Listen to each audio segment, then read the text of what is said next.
de nuevo al programa de Medicina Crítica y Cuidados Intensivos de la Universidad de Antioquia. Mi nombre es Antonio Aparicio Negrete, yo soy Ferus de segundo año y hoy vamos a hablar algo de hipertensión pulmonar, principalmente definición, epidemiología y fisiopatología. Lo primero que vamos a desarrollar, o los 4 puntos que vamos a desarrollar principalmente, diagnóstico, epidemiología y fisiopatología, y por último, el tratamiento muy rápidamente, porque nos dedicaremos al tratamiento en cada una de las charlas dedicadas a cada uno de los grupos de hipertensión pulmonar. Cuando hablamos de hipertensión pulmonar, entonces hablamos de una enfermedad caracterizada por aumento de la presión de la arteria pulmonar por encima de 20 milímetros de mercurio. Recordar que anteriormente la definición de hipertensión pulmonar se había determinado como 25 milímetros de mercurio durante varias décadas. Sin embargo, ese valor había sido un valor muy arbitrario asignado por las personas del consenso de expertos. La justificación para bajar el punto de corte se resume en una revisión de la literatura que fue publicada en el año 2009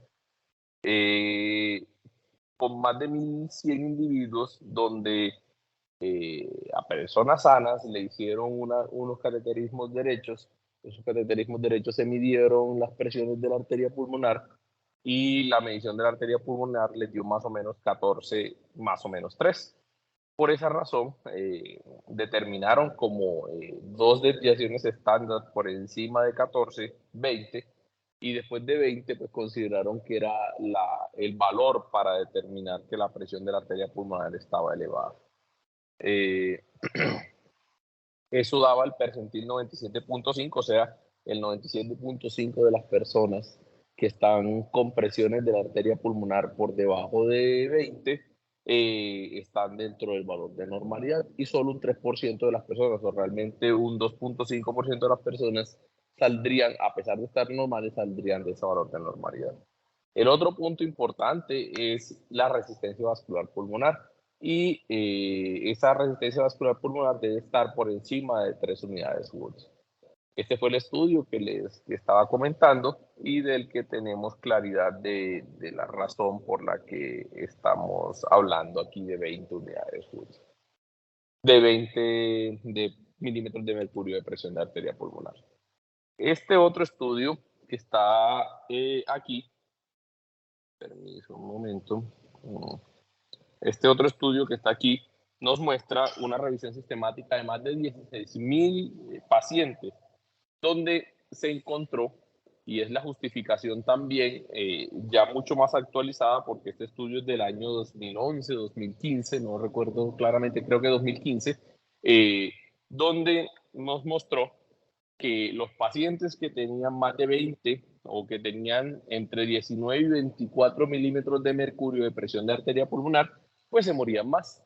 Eso, entonces, o le iba peor en un estudio, en una desenlaces conjugados de muerte, morbilidad, mortalidad, un montón de cosas.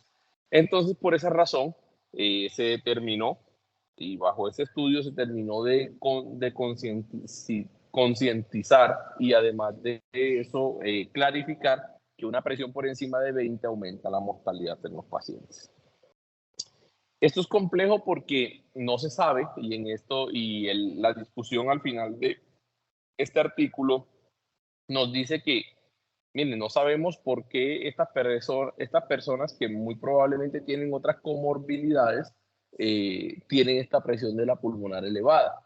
Y muy probablemente eso signifique que no sea la misma presión de la arteria pulmonar la que esté generando la morbimortalidad, sino que muy probablemente sean sus comorbilidades las que lo estén generando. Por esa razón, ellos al final de la discusión dicen que deben hacerse estudios con pacientes que solo tengan hipertensión pulmonar y que no tengan ninguna patología, y hacer un estudio a largo tiempo para determinar si esto, o sea, si solo tener la presión de la arteria pulmonar elevada aumenta la mortalidad. Ahora entonces vamos a hablar de los 5 grupos de hipertensión pulmonar que tenemos. De esto nos vamos a sentar a hablar durante todo este mes y medio que, pues este medio mes se queda de enero y el mes de febrero. Entonces, vamos a irnos desarrollando rápidamente, pero cada uno de mis compañeros en las charlas siguientes lo va a ir desarrollando eh, individualmente. El primero es la hipertensión pulmonar arterial, ¿cierto? Esta hipertensión pulmonar arterial es la que anteriormente describían como idiopática o como causada solo por las resistencias de las arterias pulmonares. El grupo 2 es la hipertensión pulmonar asociada al corazón izquierdo. O sea, la hipertensión, el grupo 1 es el que las arterias pulmonares están enfermas. El grupo 2 es el que está asociada a alguna cardiopatía asociada al corazón izquierdo, o a que la aurícula están grandes, o que la mitral está enferma, o a que el ventrículo está remodelado por la hipertensión arterial. El grupo 3 es el que está asociado a enfermedad pulmonar crónica, o sea, asociado a la hipoxemia, y este es el grupo que antes describían como el paciente focoso clásico que hacía hipertensión pulmonar. El grupo 4 es el debido a las obstrucciones de la arteria pulmonar, y el gran protagonista de este grupo 4 es el tromboembolismo pulmonar. Y por último está la hipertensión debida a mecanismos multifactoriales poco claros, que es la miscelánea, por así decirlo, como lo hemos dicho durante toda la vida. Si nos ponemos ya a dividir cada uno de los grupos, nos damos cuenta, y como les dije, esto no es el objetivo de esta revisión del día de hoy, pero me gustaría quedarnos aquí y mostrar dos cositas importantes. El primero es que en la hipertensión arterial pulmonar están dos cosas muy importantes: las debidas a drogas, las debidas a enfermedades como VIH o enfermedades del tejido conectivo, y por último la idiopática. En el grupo 2, tanto la enfermedad valvular como las fracciones de eyecciones o la falla cardíaca asociada a fracciones de eyecciones reducidas o preservadas pueden generar hipertensión pulmonar. En el grupo 3, el gran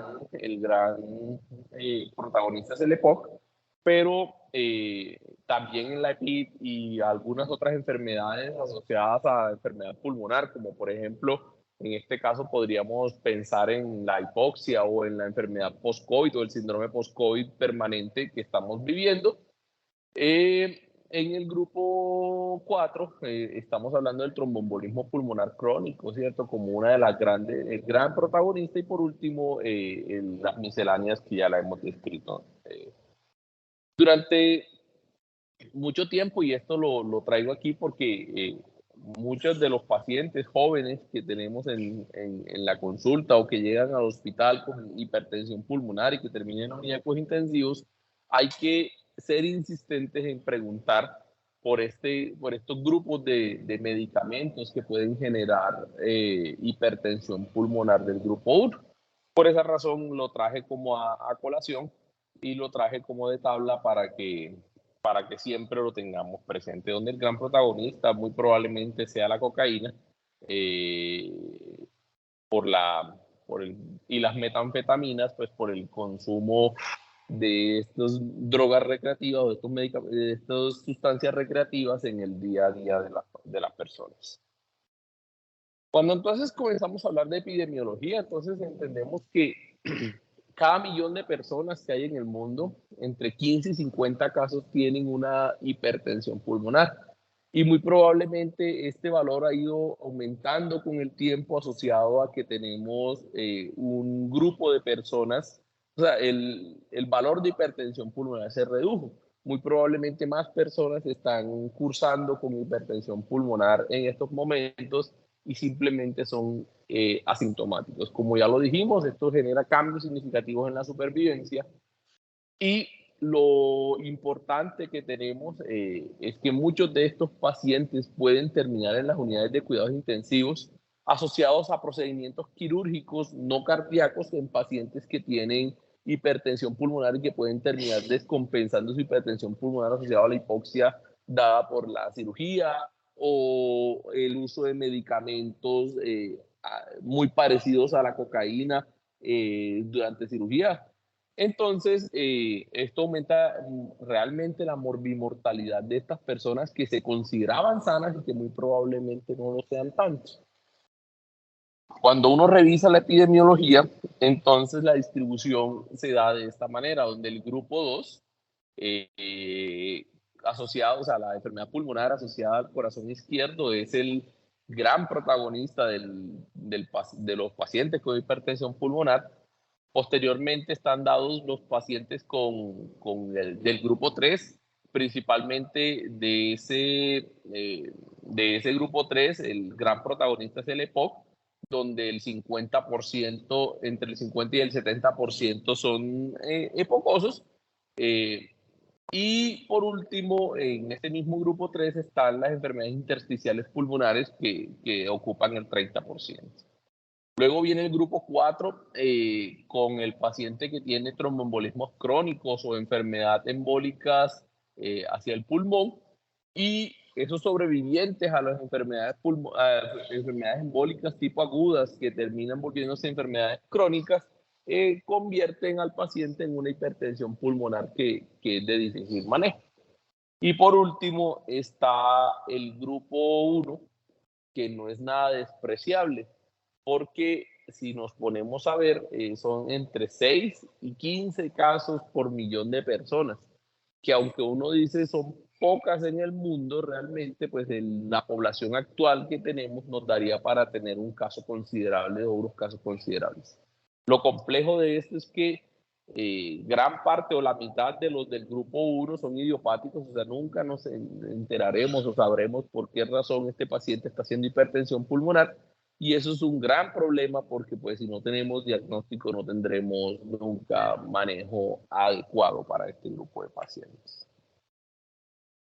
Por último, el grupo 5, que es el de la miscelánea, hace un 3% de la enfermedad pulmonar o de la hipertensión pulmonar. Cuando uno comienza a ver la distribución de la hipertensión pulmonar, ahí se ve muy feo en las diapositivas, ojalá ustedes lo estén viendo mejor desde allá, desde los celulares, nos damos cuenta que el gran porcentaje de personas están asociadas a enfermedades respiratorias y enfermedades cardíacas. Y cuando comenzamos a ver a los países desarrollados o en vía de desarrollo realmente, estos pacientes están dados por dos causas, por las enfermedades respiratorias y por las enfermedades cardíacas. Sin embargo, veamos, y hay un estudio en Colombia que se hizo buscando a ver cómo funcionaba la hipertensión pulmonar en el país. Realmente la hipertensión pulmonar en este estudio todavía estaba determinada como un valor por encima de 25, era muy cercano al año donde se publicó la disminución del valor de presión arterial por debajo de 20. Sin embargo, se encontraron 4.549 pacientes con una prevalencia más o menos de 52 por cada millón de habitantes, algo superior a lo que teníamos en la literatura. Si vemos que la literatura era más o menos 15 a 20 y que el tope máximo era 50, pues nosotros tenemos una prevalencia de 52, o sea, tenemos una más alta incidencia y una alta prevalencia de hipertensión pulmonar. Mayores de 45 años, el 69%, y el mayor de 80 años, el 14%, y la relación era más mujeres que hombres. Eso fue lo que nos dijo la literatura. Esto entonces nos dividió a los pacientes en 600 para hipertensión arterial del grupo 1, pulmonar, pues arterial pulmonar del grupo 1, asociadas al corazón izquierdo, 157, donde la gran mayoría de estos pacientes estaban asociados a enfermedad diastólica del ventrículo izquierdo. Y aquí otra vez una cuña de recordar que siempre le ponemos mucha atención a la enfermedad sistólica o a la enfermedad de la contractilidad del ventrículo izquierdo, y hemos ido pues históricamente hemos olvidado la enfermedad diastólica del ventrículo izquierdo, y si comenzamos a ver todas las enfermedades que están asociadas a la enfermedad diastólica del ventrículo izquierdo, pues deberíamos ponerle un poco más de atención, y yo creo que eso será el punto para evaluar y para seguir estudiando durante todos estos años que vienen. En el grupo 3, el gran protagonista seguía siendo el EPOC, y en el grupo 4 seguía siendo el tromboembolismo pulmonar agudo y después el crónico como las causas de hipertensión pulmonar. Recordar entonces que si tenemos un paciente que tiene hipertensión pulmonar arterial y que no tenemos una causa clara, siempre hay que buscarle VIH como una de las posibilidades de que esté cursando estos pacientes. Entonces, todos estos pacientes deben estar estudiados para antígeno para VIH. Ahora sí, entrando como en la parte más carnuda del seminario, vamos a hablar de la fisiología del pulmón. Recordar que el corazón derecho y la circulación pulmonar es un sistema de bajas presiones y de alto flujo, con una gran capacidad para reclutamiento de vasos normalmente no perfundidos. O sea, el corazón, la circulación pulmonar solo trabaja con entre el 30 y el 40% de su circulación real. Y esta circulación puede mejorarse entre 1.5 y 2.5 veces el flujo a través de las arterias pulmonares, permitiendo así mejor oxigenación y mejor flujo a través de las arterias pulmonares. O sea que son unos vasos de gran capacitancia, de gran reactividad y de gran capacidad para mejorar su rendimiento.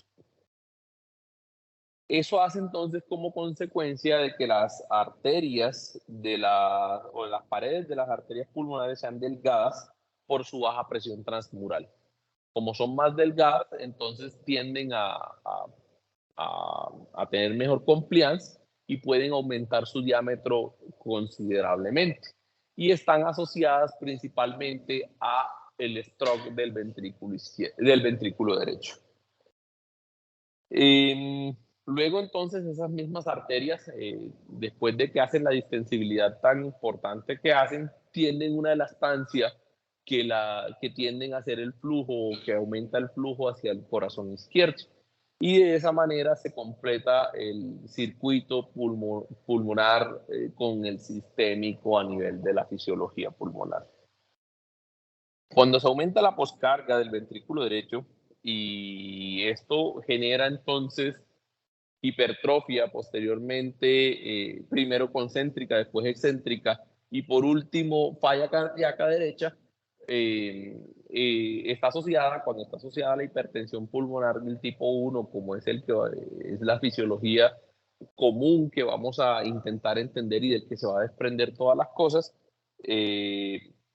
está asociado a varias cosas: a hipoxia, a remodelamiento vascular, a vasoconstricción. Muy probablemente, si en caso de que estemos hablando de trombosis o del grupo 4, pues esto también aumenta la poscarga del ventrículo derecho. Entonces, esta es la circulación pulmonar, donde si comenzamos a comparar las dos circulaciones, la izquierda y la derecha, nos damos cuenta que las presiones en la circulación izquierda son altas. Y sin embargo, las presiones no son ni siquiera la mitad en la circulación derecha. Son demasiado bajas y sin embargo, el flujo que transcurre por esta circulación derecha es exactamente igual a la circulación izquierda. O sea que tiene que haber algo que las diferencie, y muy probablemente sea el árbol pulmonar el causante de que esas presiones sean tan bajas, porque hay tanto sistema arterial y tanto sistema venoso en comparación con el sistémico que no se necesitan presiones tan altas porque están distribuidos por todo el árbol pulmonar, y esa distribución por el árbol pulmonar hace que las presiones disminuyan severamente y que el ventrículo derecho no necesite trabajar a altas presiones para poder enviar o hacer stroke volumen en las arterias pulmonares. Eso hace entonces también que como la oxigenación del corazón se hace por presiones, por las arterias coronarias, muy probablemente como las arterias coronarias son dependientes de la aorta, la circulación o el ventrículo derecho se perfunda tanto en sístole como en diástole. Y está dado principalmente, la circulación del ventrículo derecho está dada por dos arterias. Una es la descendente anterior, ¿cierto? Que da la gran mayoría o da más o menos un tercio a dos tercios de la circulación del ventrículo o de la perfusión del ventrículo derecho, y la otra la descendente posterior, que es una rama de la coronaria derecha. Listo.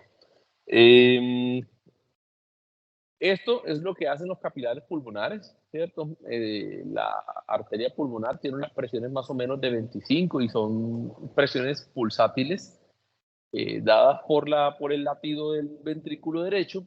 Sin embargo, cuando se van acercando los capilares pulmonares, ese árbol tan grande de capilares pulmonares reducen las resistencias a la distensibilidad, y eso hace que amortigüen esa presión pulsátil y sea un flujo realmente constante. Eso es importante porque permite a la circulación permanecer en contacto con el alvéolo o la membrana alveolo-capilar, y de esa manera permite oxigenar la sangre de manera constante y con flujo permanente. Esto es muy importante. Estas son las presiones o las perfusiones sistólicas, la diastólica y la media de la arteria pulmonar, como ya lo habíamos descrito anteriormente. Ahora vamos a hablar un poco sobre los mecanismos que regulan el flujo sanguíneo pulmonar. Y esto es muy importante porque estos son los targets de tratamiento en la hipertensión pulmonar. El target más importante o los factores dilatadores más importantes de la homeostasis, de la hemodinamia de la arteria pulmonar, son principalmente las prostaciclinas, el óxido nítrico, el oxígeno, el péptido intestinal vasoactivo y la adrenomedulina. Sin embargo, hay unos factores como la hipoxia, como la serotonina, como la angiogénesis y como la apoptosis, que pueden reducir esa vasodilatación que pueden presentar las arterias pulmonares. Esto es importante porque esto significa entonces que la endotelina y el tromboxano A2 y el óxido nítrico y las prostaglandinas sean los grandes protagonistas del tratamiento o de la intención a tratar cuando tenemos una hipertensión pulmonar. Sin embargo, eso lo discutiremos en cada una de las charlas porque obviamente con las particularidades de la fisiopatología que tienen cada uno de los grupos, los tratamientos o los targets de tratamiento son diferentes. La hipoxia, la acidosis, la hipercapnia y la hipotermia, que es lo que debemos evitar en todo momento en nuestros pacientes cuando están en nuestras unidades de cuidados intensivos o cuando están en un procedimiento quirúrgico o cualquier cosa, pues debemos evitarlas para evitar la vasoconstricción. Y recordar que la hipoxia es el gran vasoconstrictor pulmonar. Entonces, los pacientes que están hipoxémicos por un método de reclutamiento del pulmón y por un método de redistribución del flujo para mantener la oxigenación sistémica, hacen una vasoconstricción hipóxica asociada a la hipoxemia, como lo hemos dicho. Y esto produce entonces que partes de la circulación pulmonar se cierren completamente, donde no hay suficiente oxígeno, y se redistribuya el flujo hacia los lugares donde mejor oxígeno hay. Esto, al cerrar las arterias pulmonares en un paciente que ya está hipertenso pulmonar, puede inducir una crisis de hipertensión pulmonar o puede inducir una falla cardíaca asociada a la hipertensión que generó agudamente por la hipoxemia. Cuando uno quiere ver entonces la fisiología de la hipertensión pulmonar, uno tiene que entender de dónde, o sea, cómo funciona la presión de la arteria pulmonar. Y la presión de la arteria pulmonar está dada por una presión intrínseca que tienen los vasos pulmonares arteriales, más el flujo o el gasto cardíaco que da el ventrículo derecho, por las resistencias vasculares pulmonares sobre 80, que es una constante dada por la fórmula para calcular las presiones. Eso entonces nos da la presión de la arteria pulmonar, que es lo que nos permite identificar o determinar cuál es la presión que tienen estos pacientes. ¿En qué pacientes está aumentada la presión intrínseca de la arteria pulmonar? En los que tienen falla ventricular izquierda o los que tienen enfermedad valvular, principalmente la mitral, aunque la aórtica también va ahí. ¿En qué pacientes está aumentado el gasto cardíaco? En aquellos pacientes que tienen cardiopatías congénitas, en aquellos pacientes que tienen embarazos o que están hipertiroideos. ¿Y qué pacientes son aquellos que se les aumenta las resistencias vasculares pulmonares? Aquellos pacientes que tienen enfermedad del parénquima pulmonar, que hacen hipoxia sin enfermedad del parénquima o que hacen obstrucción de las arterias pulmonares.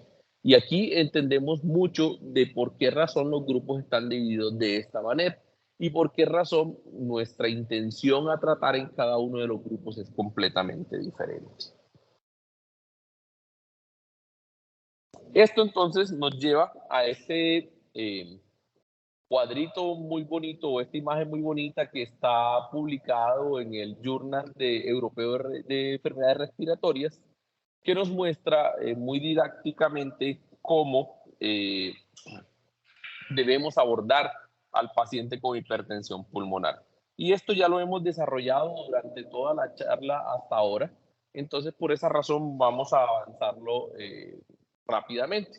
Sin embargo, lo que cabe recordar, y esto es lo bonito de este didáctica que nos permite entender dónde sucede la hipertensión pulmonar de cada uno de los grupos. Ahora sí, entonces, tenemos un incremento de la presión de la arteria pulmonar y aumento de la resistencia. Eso entonces aumenta o hace aumento de la poscarga del ventrículo derecho.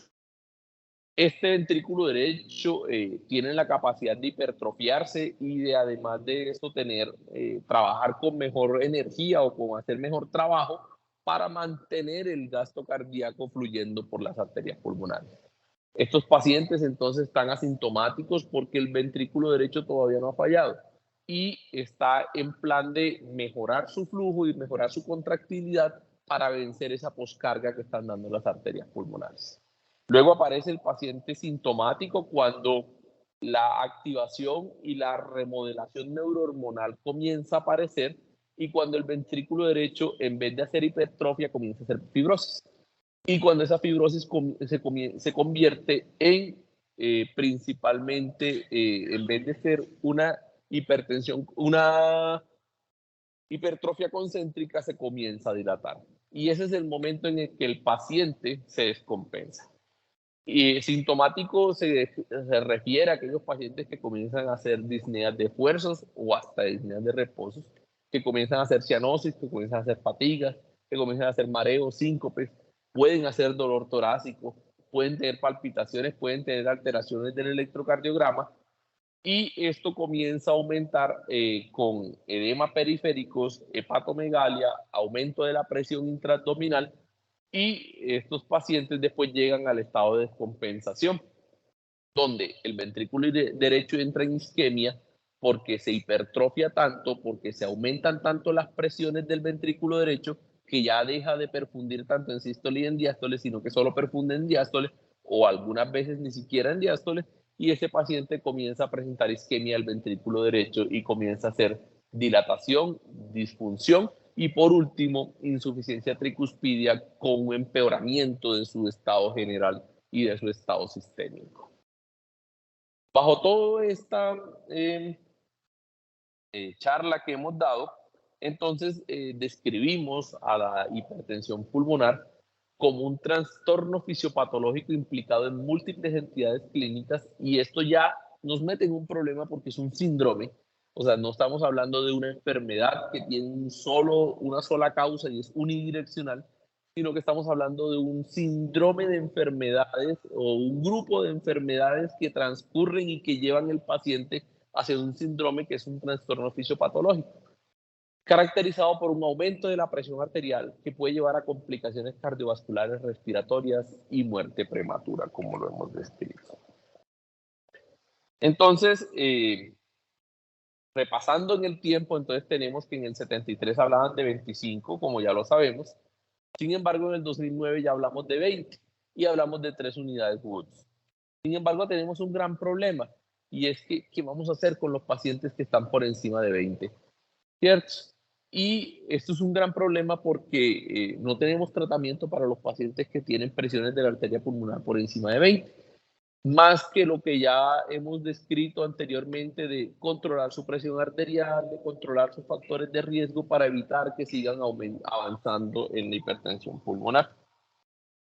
Por eso en el año 2002, en el 2022, que digo el año pasado, salen estas guías nuevas para el diagnóstico y tratamiento de la hipertensión pulmonar, que tanto la doctora, pues todos estos días hemos visto muchas charlas de estas guías. Sin embargo, ya aquí se hace consenso por primera vez para definir la hipertensión pulmonar como una presión por encima de 20. Y esa presión de la arteria pulmonar está dada por diferentes valores hemodinámicos que están dados aquí. Cuando el paciente tiene hipertensión pulmonar por encima de 20, se llama hipertensión pulmonar y ya.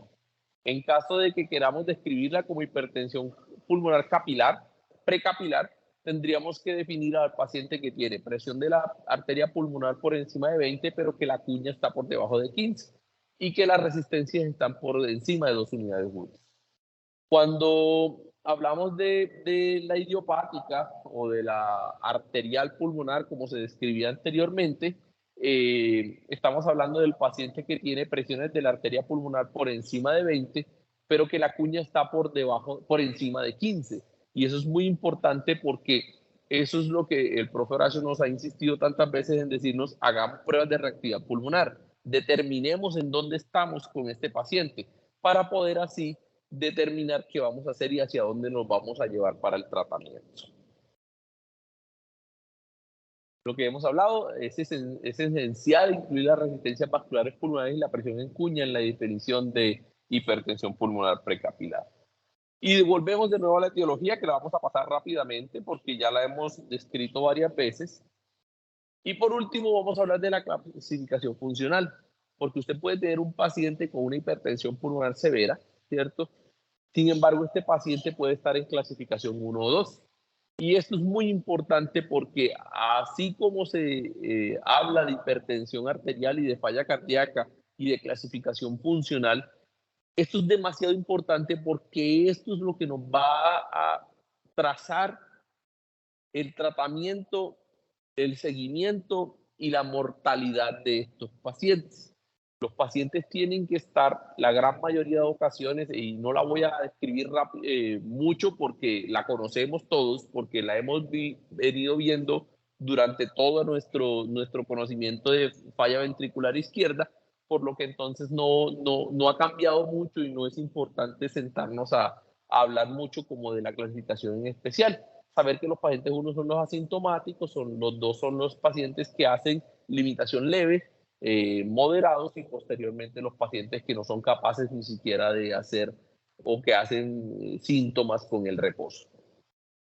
Esto es muy importante porque cuando tenemos o iniciamos el tratamiento, este paciente puede estar en estadio 2 o 3 y reducir su clase funcional, o sea, más bien no, mejorar su clase funcional nos da el tratamiento y el objetivo de que estamos acertando en el manejo de nuestros pacientes.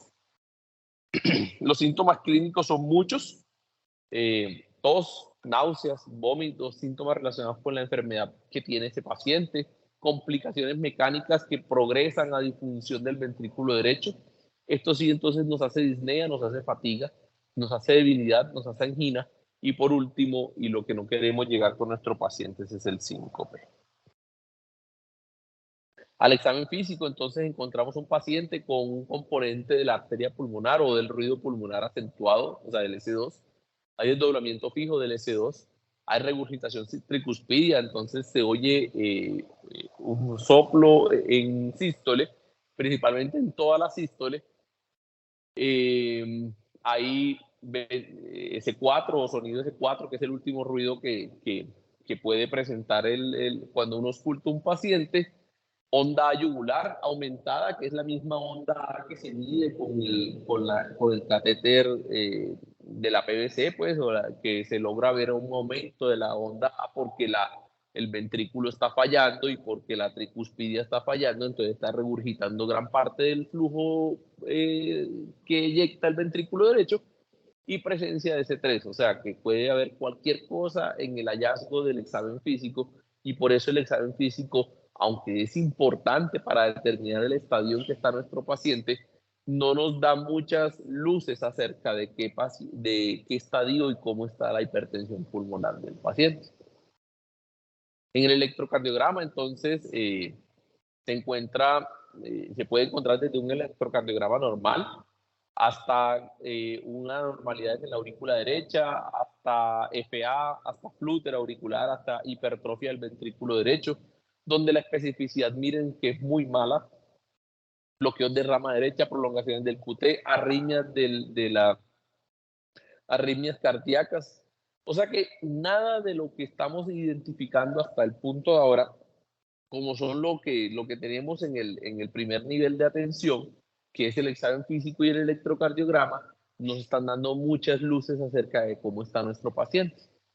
La radiografía de tórax también nos pueden dar hipervascularización periférica, unos troncos de las arterias pulmonares elevados, un ensanchamiento del ventrículo derecho como se ve en la lateral. Sin embargo, el punto importante para evaluar el paciente con hipertensión pulmonar son dos: el cateterismo derecho y el ecocardiograma. No voy a centrarme mucho porque Kate hizo una charla extensa y suficiente sobre ecocardiografía en el paciente con hipertensión pulmonar, entonces no me voy a centrar mucho como en hablar de cosas de ecocardiografía. Lo que sí tenemos que tener claro es que el paciente, cuando va avanzando, van apareciendo deterioro de su función cardiovascular y las velocidades a través de la arteria tricuspidia, de la válvula tricuspidia, se van alterando, y cuando estamos en un valor por encima de 3.4, este paciente no solo tiene una probabilidad alta de tener hipertensión pulmonar, sino que comienza a presentar síntomas. Otras evaluaciones diagnósticas donde la capacidad de difusión del monóxido de carbono, la espirometría, la tomografía de ventilación perfusión, la caminata de 6 minutos para determinar su capacidad funcional, todo esto nos pueden ir dando luces de cómo está el estado clínico de nuestro paciente. Sin embargo, es el cateterismo cardíaco derecho la recomendación 1A para determinar que nuestro paciente tiene una hipertensión pulmonar y debe tratarse como tal.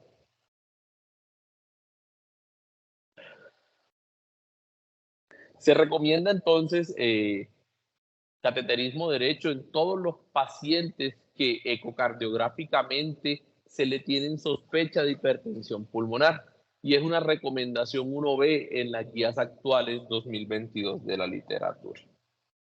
Se recomienda también a aquellos pacientes que se sospecha hipertensión pulmonar porque tienen disfunción ventricular izquierda, realizarles cateterismos derechos también para determinar cómo está la hipertensión pulmonar. Y aquellos pacientes que se comienzan a hacer o que se les hace cateterismo, se recomienda en todas ocasiones, por recomendación 1B, hacerles pruebas de reactividad pulmonar para determinar si es hipertensión pulmonar es precapilar o postcapilar. Esto entonces nos lleva a que el paciente con signos, síntomas y historia compatible con hipertensión pulmonar, hay que hacerle un ecocardiograma. Si ese ecocardiograma nos muestra alguna de las causas izquierdas o derechas, o aún alteraciones de la tricuspidia o elevaciones de la presión de la arteria pulmonar medida literalmente, consideramos entonces que este paciente tiene una probabilidad ecográfica de tener hipertensión pulmonar. Si este paciente tiene una hipertensión pulmonar y que la cardiopatía es izquierda, es asociada a enfermedad pulmonar o es asociada al ventrículo derecho, usted debe confirmar el diagnóstico con un cateterismo derecho. Y ese cateterismo derecho debe ser hecho con pruebas de reactividad pulmonar para así determinar la enfermedad subyacente y determinar qué hacer con estos pacientes. Sin embargo, si usted es un centro que no tiene experiencia en hipertensión pulmonar y por eso está referido como un punto amarillo en el gráfico actual, es porque todos los pacientes que tienen hipertensión pulmonar deben ser llevados a centros de excelencia para hipertensión pulmonar y así mejorar su probabilidad de sobrevivir y su capacidad de salir o de resolver la enfermedad o de manejarla. Eh, Esto es más de la estratificación o de la estadificación que nos sentaremos posteriormente en cada uno de los grupos a discutir.